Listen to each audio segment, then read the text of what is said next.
విదేశీ విద్యార్థుల వీసాలపై కత్తి వేలాడదీస్తుంది అమెరికా ప్రభుత్వం. నెలలో 1024 వీసాలు రద్దు చేసింది. లీగల్ రెసిడెన్సీ స్టేటస్ సైతం క్యాన్సిల్ చేసింది. దీంతో డిపోర్టేషన్ ముప్పుతో చాలా మంది బాధితులు కోర్టుకెక్కుతున్నారు. మరికొందరు అరెస్టు భయంతో స్వదేశాలకు వెళ్లిపోతున్నారు. విదేశీ విద్యార్థులపై అమెరికా కక్ష కట్టినట్లుగా వ్యవహరిస్తోంది. గత నెల రోజుల వ్యవధిలోనే ఏకంగా 1000 మంది విదేశీ విద్యార్థుల వీసాలు, వారి లీగల్ రెసిడెన్సీ స్టేటస్ ను రద్దు చేసింది. వారంతా అమెరికాలోని 160 కాలేజీలు, యూనివర్సిటీల్లో చదువుకుంటున్న వారి. ఇప్పుడు వారంతా ఆందోళనకు లోనవుతున్నారు. ఇలా ఉన్నపళంగా వెళ్లగొట్టడం ఏంటంటూ మండిపడుతున్నారు. చట్ట ప్రకారం అన్ని అనుమతులు ఇచ్చిన ప్రభుత్వమే ఆ చట్టాలను ఉల్లంఘిస్తోందని, ఈ చర్యలను ఎలా సమర్థించుకుంటుందని ప్రశ్నిస్తున్నారు. లీగల్ స్టేటస్ రద్దుతో వందలాది మంది విద్యార్థులు, పరిశోధక విద్యార్థులు అమెరికా వేడాల్సిన పరిస్థితి ఏర్పడింది.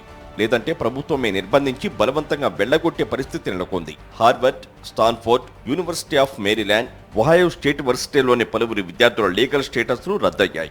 పలు కాలేజీల్లోని విద్యార్థుల వీసాలు కూడా రద్దయ్యాయి. ఈ నేపథ్యంలో డిపార్ట్మెంట్ ఆఫ్ హోమ్లాండ్ సెక్యూరిటీపై కోర్టులో కేసులు దాఖలవుతున్నాయి. విద్యార్థులు ఇలా వెళ్లిపోతే అమెరికా వర్సిటీలు, కాలేజీల మనుగడ కష్టమవుతుందని అక్కడి నిపుణులు చెబుతున్నారు. దీనిపై పునరాలోచన చేయాలని ట్రంప్ సర్కారుకు సూచిస్తున్నారు. విద్యార్థి వీసాలను అమెరికా విదేశాంగ శాఖ పర్యవేక్షిస్తోంది. అమెరికాలోకి అడుగుపెట్టాక వారి లీగల్ రెసిడెన్సీ స్టేటస్ను పర్యవేక్షించే బాధ్యత DHOదే. విద్యార్థుల డేటాబేస్ దాని వద్ద ఉంటుంది. విద్యాభ్యాసం పూర్తయిన వారు స్వదేశాలకు వెళ్లాక వర్సిటీ సూచనతో లీగల్ స్టేటస్ను తొలగించేవారు. ఇప్పుడు వర్సిటీలతో సంబంధం లేకుండా విదేశీ విద్యార్థుల లీగల్ రెసిడెన్సీ స్టేటస్ ఉన్నపళంగా రద్దయిపోతోంది. పైగా ఆ మేరకు సమాచారం కూడా ఇవ్వడం లేదు.